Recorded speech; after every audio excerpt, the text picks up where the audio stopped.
নমস্কার, হাই নিউজে সকলকে স্বাগত। সঙ্গে রয়েছে আমি ঋতু। শুরু করছি নিউজ টুডে, আর শুরুতেই দেখে নেব আজকের হেডলাইন্স।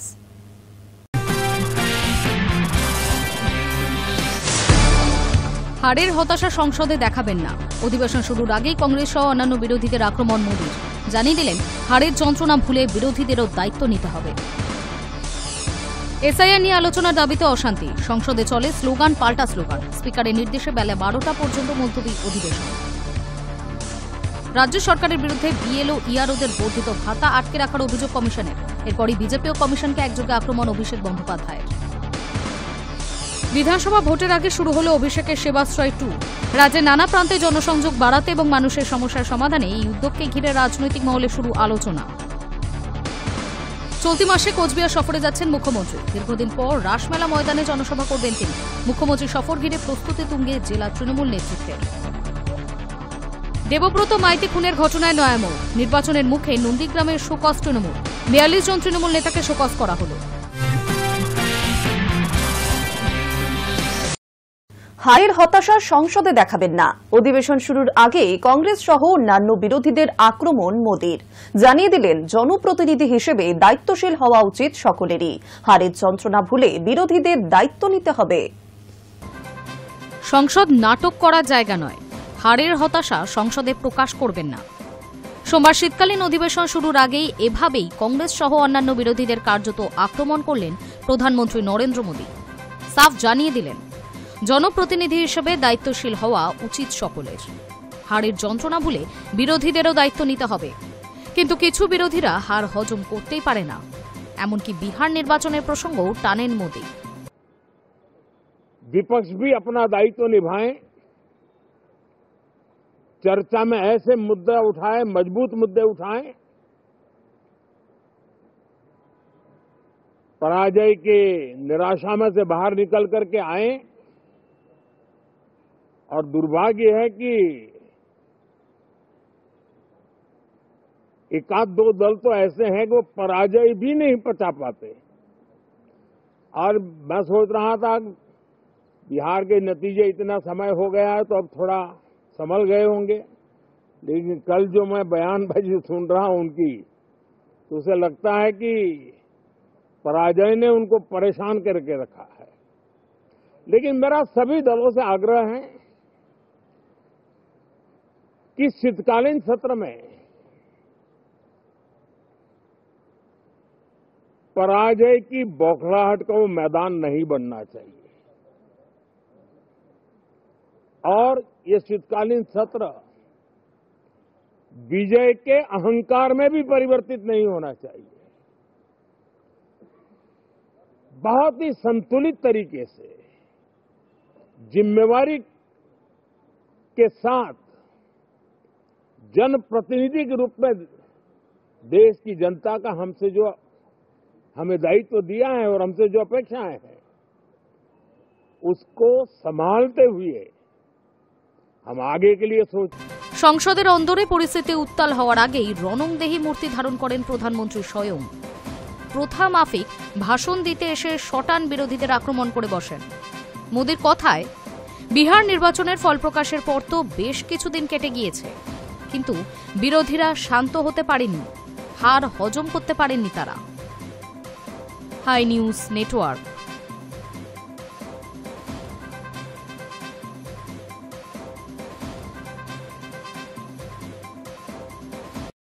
এসআইআর নিয়ে আলোচনার দাবিতে অশান্তি। স্পিকার ওম বিড়লা এসআইআর নিয়ে দাবি মানতে রাজি না হওয়ার শুরু হয় স্লোগান পাল্টা স্লোগান। শেষ পর্যন্ত স্পিকারের নির্দেশে বেলা 12টা পর্যন্ত মুলতবি হয় অধিবেশন। সোমবার থেকে শুরু সংসদের শীতকালীন অধিবেশন, চলবে 19শে ডিসেম্বর পর্যন্ত। ছুটির দিনগুলি বাদ দিলে মোট 15টি অধিবেশন চলবে। কিন্তু প্রথম দিনই সরকার বিরোধী তরজায় অচলাবস্থা তৈরি হল সংসদে। ইঙ্গিত মিলেছিল রবিবারের সর্বদল বৈঠকে। সেই পূর্বাভাস মিলিয়েই সোমবার ভোটার তালিকায় বিশেষ নিবিড় সংশোধন ঘিরে অশান্তি ছড়াল লোকসভায়। শীতকালীন অধিবেশনের প্রথম দিনেই মুলতবি হল অধিবেশন। কংগ্রেস তৃণমূল সহ বিরোধী সাংসদদের সোমবার অধিবেশনের সূচনাতেই এসআইআর নিয়ে আলোচনার দাবি জানান। পাল্টা প্রতিবাদ আসে শাসক দলের সাংসদদের বেঞ্চ থেকে। স্পিকার ওম বিড়লা এসআইআর নিয়ে দাবি মানতে রাজি না হওয়ায় শুরু হয় স্লোগান পাল্টা স্লোগান। শেষ পর্যন্ত স্পিকারের নির্দেশে বেলা 12টা পর্যন্ত মুলতবি হয় অধিবেশন। শীতকালীন অধিবেশনের শুরু চলবে 19 ডিসেম্বর পর্যন্ত। ছুটির দিনগুলি বাদ দিয়ে 15টি অধিবেশন চলবে এখানে। সাধারণত শীতকালীন অধিবেশন 20 দিন ধরে চলে। বিষয়টি নিয়ে সরব হয়েছে কংগ্রেস সহ অন্যান্য বিরোধী দলগুলি। সোমবার অধিবেশনে যোগ দিতে সংসদ ভবনে ঢোকার সময় প্রধানমন্ত্রী নরেন্দ্র মোদীর সভায় শান্তি বজায় রাখার আবেদন জানিয়েছিলেন বিরোধীদের কাছে। সংসদে আলোচনার পরিবেশ বজায় রাখার আর্জি জানিয়ে বলেন, নাটক করার অন্য অনেক জায়গা রয়েছে, এখানে পরিষেবা দেওয়া প্রয়োজন। কিন্তু তার কিছুক্ষণের মধ্যেই এসআইআর নিয়ে সংসদের অন্দরে আলোচনার পরিসর দিতে অস্বীকৃত হল তার সরকার। High news network. সোমবার সিইও দফতরে গিয়েছেন বিধানসভার বিরোধী দলনেতা শুভেন্দু অধিকারী। আগে থেকে সেখানে অবস্থান করছিলেন বিএলও অধিকারদের রক্ষা কমিটির সদস্যরা। বিরোধী দলনেতা সিইও দফতরে পৌঁছাতে তাদের বিরুদ্ধে গো ব্যাক স্লোগান দিতে থাকেন বিক্ষোভকারীরা। সোমবার সকালে রাজ্য মুখ্য নির্বাচনী আধিকারিক দপ্তরের সামনে দফায় দফায় উত্তেজনা ছড়ায়। এদিন সকালে মুখ্য নির্বাচনী আধিকারিক ও এসআইআর এর কাজের জন্য দিল্লির নিয়োগ করা বিশেষ পর্যবেক্ষক সুব্রত গুপ্তর সঙ্গে দেখা করতে আসেন বিজেপির প্রতিনিধি দল। সেই সময় দপ্তরের বাইরে অবস্থান করা বিএলও আধিকারিক রক্ষা কমিটির সদস্যরা তাদের দেখে চিৎকার করতে থাকেন। শুভেন্দু অধিকারীকে লক্ষ্য করে গো ব্যাক স্লোগানও দেওয়া হয়। তৃণমূলপন্থী বিএলওরা দপ্তরের সামনে ব্যারিকেড ধরে ধাক্কাধাক্কি করতে শুরু করেন। দাবি জানান তাদেরও সিইওর সঙ্গে দেখা করতে দিতে হবে, কিন্তু পুলিশ তাদেরকে আটকায়। যেহেতু বিজেপির প্রতিনিধি দলের আগে থেকেই সময় নেওয়া ছিল, তাই পুলিশের তরফে জানানো হয় একই সময় দুপক্ষকে ভেতরে ঢুকতে দেওয়া যাবে না। এই নিয়ে তাদের মধ্যে কথা কাটাকাটিও হয়। পুলিশ পরিস্থিতি নিয়ন্ত্রণের চেষ্টা করে, কিন্তু শুভেন্দু অধিকারী, অগ্নিমিত্রা পল, শঙ্কর ঘোষরা দপ্তরের ভিতরে ঢুকে গেলেও বাইরে বিক্ষোভ চলতে থাকে। এরপর বেশ কিছুক্ষণ স্লোগান আর পাল্টা স্লোগানের ছবি দেখা যায়। এরই মাঝে সিইওর সঙ্গে বৈঠক শুরু হয় বিজেপির প্রতিনিধি দলের, কিন্তু বাইরে উত্তেজনা ক্রমশই বাড়তে থাকে। এই পরিস্থিতিতে সিইও দপ্তরের বাইরে জড়ো হন বিজেপির আরও নেতাকর্মীরা। Hi news Network. নিয়োগ মামলায় ফের জট। গ্রুপ সি এবং গ্রুপ ডিতেও এবার দাগিদের পূর্ণাঙ্গ তালিকা প্রকাশের নির্দেশ দিল কলকাতা হাইকোর্ট। নিয়োগ প্রক্রিয়া স্বচ্ছ রাখতে দাগিদের নামের পাশাপাশি তার বিস্তারিত তথ্য দিয়ে তালিকা প্রকাশ করতে হবে বলেও স্কুল সার্ভিস কমিশনকে নির্দেশ কলকাতা হাইকোর্টে। নিয়োগ মামলায় ফের জট। গ্রুপ সি এবং গ্রুপ ডিতেও এবার দাগিদের পূর্ণাঙ্গ তালিকা প্রকাশের নির্দেশ দিল কলকাতা হাইকোর্ট। র্যাঙ্ক জাম্প করা ব্যক্তি, প্যানেলের বাইরে থেকে চাকরি পাওয়া ব্যক্তি তো বটেই, যাদের ওয়েমার মিসম্যাচ করেছে তাদের পূর্ণাঙ্গ তালিকা প্রকাশের নির্দেশ বিচারপতি অমৃতা সিনহার। তবে নিয়োগ প্রক্রিয়া স্বচ্ছ রাখতে দাগিদের নামের পাশাপাশি রোল নম্বর, বাবার নামের তালিকা রাখতে হবে। শুধু তাই নয়, সংশ্লিষ্ট ব্যক্তি কোথায় কর্মরত ছিলেন তার বিস্তারিত তথ্য দিয়ে তালিকায় প্রকাশ করতে হবে বলেও স্কুল সার্ভিস কমিশনকে নির্দেশ কলকাতা হাইকোর্টের। বিচারপতি অমৃতা সিনহার নির্দেশ অনুযায়ী মোট ৭,২৯৩ জনের তালিকা প্রকাশ করতে হবে কমিশনকে।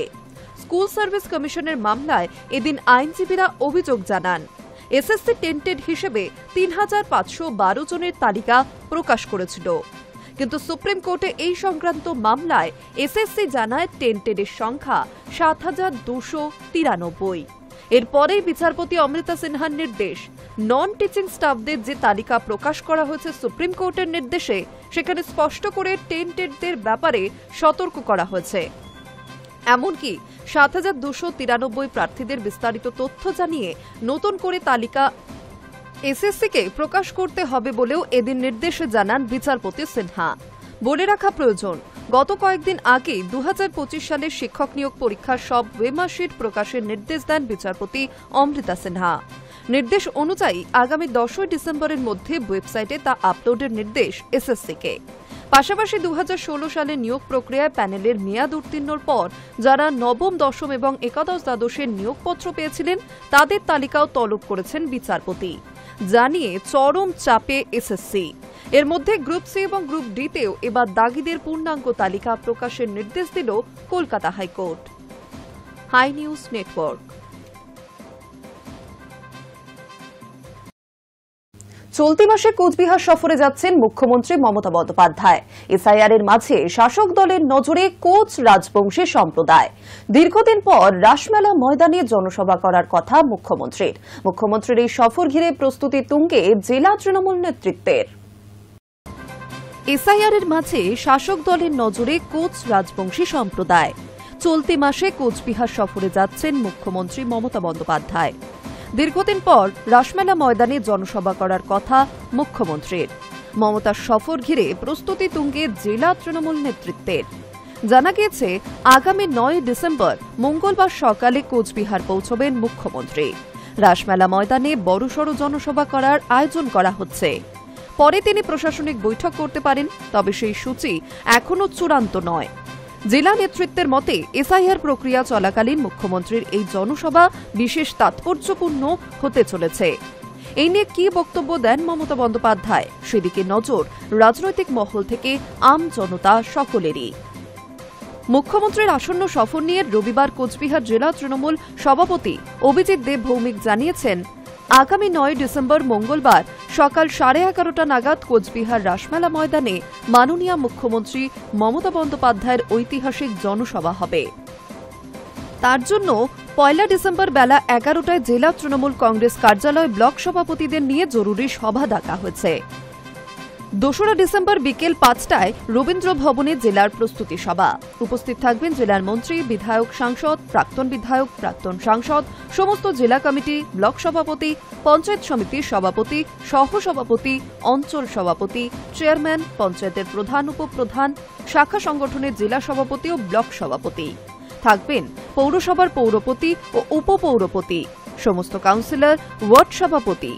এর আগে মুখ্যমন্ত্রী এখানে এলেও মন্দিরে পুজো দিয়ে চলে গিয়েছেন। সভার সময় হয়নি, তাই 9 তারিখের সভা ঐতিহাসিক হতে চলেছে। রাজ্যে চলছে এসআইআর এর কাজ। রবিবারই নতুন নির্দেশিকা জারি করে সময়সীমা বাড়িয়েছে নির্বাচন কমিশন। তৃণমূল আশঙ্কা প্রকাশ করেছিল, তাড়াহুড়ো এসআইআর এর কাজ করতে গিয়ে বৈধ ভোটারদের নাম বাদ পড়তে পারে, আর তাতে সবচেয়ে ঝুঁকির মুখে মতুয়া, রাজবংশীদের মতো জনজাতি সম্প্রদায়ের নাগরিকরা।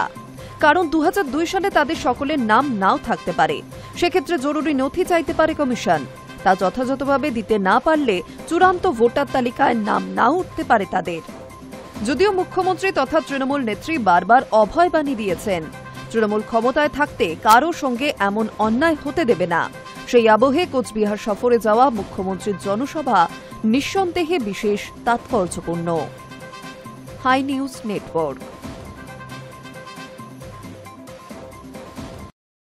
রাজ্য সরকারের বিরুদ্ধে বিএলও ইআরওদের বর্ধিত ভাতা আটকে রাখার অভিযোগ এনেছে জাতীয় নির্বাচন কমিশন। এ নিয়ে সরগরম বাংলার রাজনৈতিক মহল। এবার বিজেপি ও কমিশনকে একযোগে আক্রমণ শানালেন তৃণমূলের সর্বভারতীয় সাধারণ সম্পাদক অভিষেক বন্দ্যোপাধ্যায়। রাজ্য সরকারের বিরুদ্ধে বিএলও ইআরওদের বর্ধিত ভাতা আটকে রাখার অভিযোগ এনেছে জাতীয় নির্বাচন কমিশন। এই নিয়েই সরগরম বাংলার রাজনৈতিক মহল। এবার বিজেপি ও কমিশনকে একযোগে আক্রমণ শানালেন তৃণমূলের সর্বভারতীয় সাধারণ সম্পাদক অভিষেক বন্দ্যোপাধ্যায়। নিজের এক্স হ্যান্ডেলে অভিষেক লিখেছেন, কমিশনের জারি করা 4 মাস পুরনো সরকারি নির্দেশিকা ঘুরিয়ে আবার প্রচার করে ভুয়ো উত্তেজনা তৈরির চেষ্টা করছে বিজেপি। এটি আসলে তাদের অপপ্রচার। তার দাবি, এতে স্পষ্ট বিজেপির নির্বাচনী কৌশল এসআইআর শুধু ব্যর্থই হয়নি, প্রকাশ্যে ভেঙে পড়েছে। সাধারণ মানুষের কাছে এসআইআর এর পর্দা ফাঁস হয়ে গেছে। আগামী বছরের বিধানসভা নির্বাচনে বাংলায় ফের হারের মুখ দেখতে হবে বিজেপিকে। এই দাবি করেই অভিষেক তার পোস্টে লিখেছেন, ইডি, সিবিআই, আয়কর দপ্তর, কেন্দ্রীয় বাহিনী, এমনকি বিচার ব্যবস্থার একাংশ সবকিছুর ব্যবহার করেও বিজেপি বুঝে গিয়েছে যে বাংলায় তারা আবারও পরাজিত হবে। 2021-এর চেয়েও বড় ব্যবধানে রাজ্যে ক্ষমতায় ফিরবে তৃণমূল, এই ধারণা তাদের মনে ভয় ধরিয়েছে। বাংলার এসআইআর প্রক্রিয়া নিয়ে নানা অভিযোগ তৃণমূল কংগ্রেসের। সেই ইস্যুতে শুক্রবার দেশের মুখ্য নির্বাচনী আধিকারিক জ্ঞানেশ কুমারের সঙ্গে দেখা করেছিল দলের 10 সদস্যের প্রতিনিধিরা। বৈঠক শেষে বেরিয়ে অবশ্য ক্ষোভই উগরে দিয়েছেন তারা। অভিযোগ ছিল, এসআইআর আবহে বিএলওদের মৃত্যুর জন্য কমিশন দায়ী। জ্ঞানেশ কুমারের হাতে রক্ত লেগে আছে। শনিবার আবার সাংবাদিক বৈঠক করে কমিশনের কাছে বড় দাবি করে তৃণমূল। এই বৈঠকের আগে অভিষেক বন্দ্যোপাধ্যায় লাইভ স্ট্রিমের দাবি করেন। স্বাভাবিকভাবেই সেই দাবি মানেননি কমিশন। তবে বৈঠকের পর শুক্রবার রাতে অভিষেক প্রশ্ন তোলেন, কমিশনের যদি গোপন করার কিছু নাই থাকে তবে বৈঠকের সিসিটিভি ফুটেজ প্রকাশ করা যাবে না কেন? শনিবার সেই অবস্থান আরও জোরালো হল বৈঠকের কথোপকথনের প্রতিলিপি প্রকাশের দাবিতে। কমিশনের কাছে তারা এই অভিযোগও করেন যে নির্বাচন কমিশনের মতো স্বাধীন দায়িত্বপ্রাপ্ত একটি সংস্থা কেন নিজেদের মতো কাজ না করে বিজেপির কথা মতো চলছে। এই ব্যাপারে বৈঠকে একাধিক তথ্য তুলে ধরে কল্যাণ মৌহারা জ্ঞানেশ কুমারকে বলেন, বিজেপির নেতারা আগের দিন যে কথা বলেছিলেন পরের দিন সেই একই কথা বলতে দেখা যাচ্ছে কমিশনকে। Hi news network.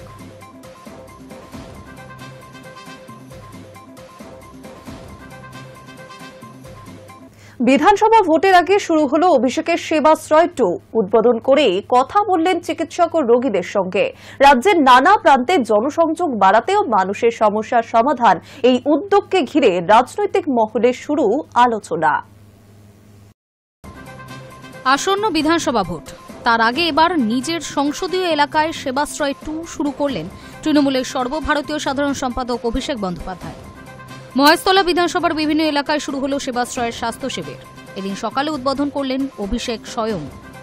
মহাপুরুষদের শ্রদ্ধা জানালেন, ঘুরে দেখলেন বিভিন্ন ক্যাম্প, চিকিৎসকদের সঙ্গে কথা বললেন, খতিয়ে দেখলেন সমস্ত বিষয়টি। রোগীর পাশাপাশি চিকিৎসকদের যাতে কোনো অসুবিধা না হয় সেই নিয়েও কথা বললেন দলীয় নেতৃত্বের সঙ্গে। এদিন সকাল 10টা নাগাদ সেবাশ্রয় 2 এর উদ্বোধন করেন অভিষেক। পরবর্তী 7 দিন ধরে এলাকার বিভিন্ন জায়গায় এই স্বাস্থ্য শিবির চলবে। প্রতিদিন সকাল 9টা থেকে বিকেল 5টা পর্যন্ত শিবিরগুলি খোলা থাকবে। সেখানে বিনামূল্যে চিকিৎসা পরিষেবা পাবেন সকলে। চলতি বছর জানুয়ারি মাসে ডায়মন্ড হারবারে পথ চলা শুরু হয়েছিল সেবাশ্রয়ের। টানা 75 দিন বিধানসভা কেন্দ্র ধরে ধরে সাধারণ মানুষকে পরিষেবা দেওয়া হয়েছিল। চোখ, কান, নাক, গলা, রক্তচাপ, সুগার থেকে শুরু করে ক্যান্সারের মতো রোগেরও বিনামূল্যে চিকিৎসা পেয়েছিলেন মানুষজন। এলাকাবাসীরা তো বটেই, রাজ্যের বিভিন্ন প্রান্ত থেকে বহু মানুষ এই শিবিরগুলিতে গিয়েছিলেন। বিরাট সাড়া পাওয়ার পরই দ্বিতীয়টির সিদ্ধান্ত নেওয়া হয়। তাছাড়া সামনেই 2026-এর বিধানসভা ভোট রয়েছে। তার আগে ভোটের অঙ্ক মাথায় রেখে এই পদক্ষেপ করছে শাসক দল, এটা মনে করছে বিশেষজ্ঞরা। Hi news Network.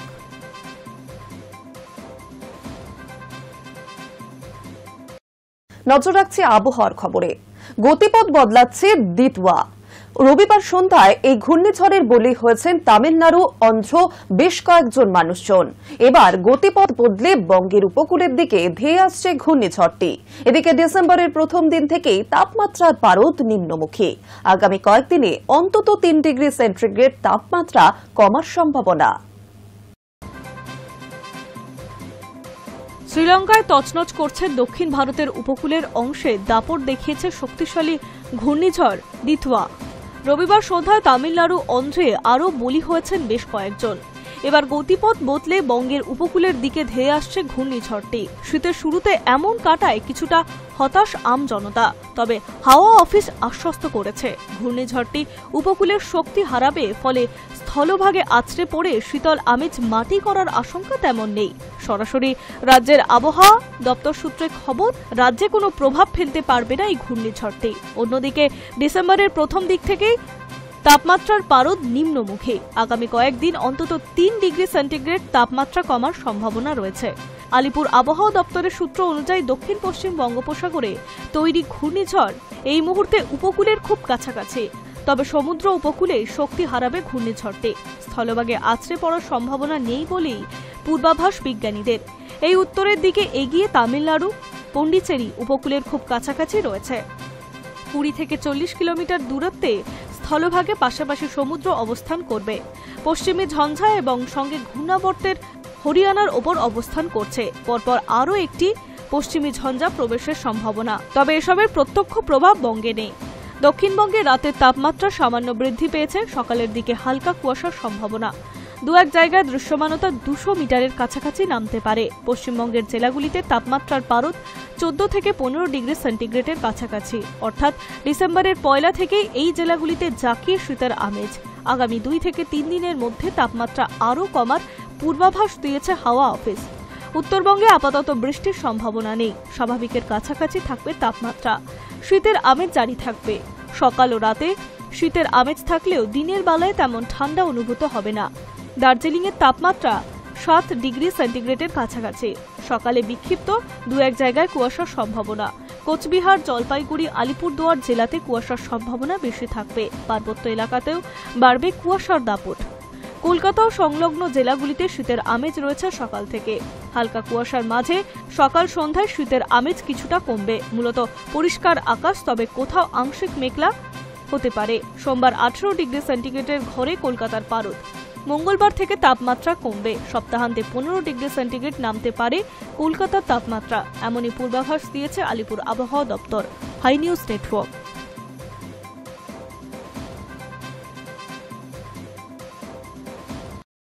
News today এখন এই পর্যন্তই। আরও অন্যান্য খবরের জন্য নজর রাখুন হাই নিউজে। নির্ভীক, নিরপেক্ষ।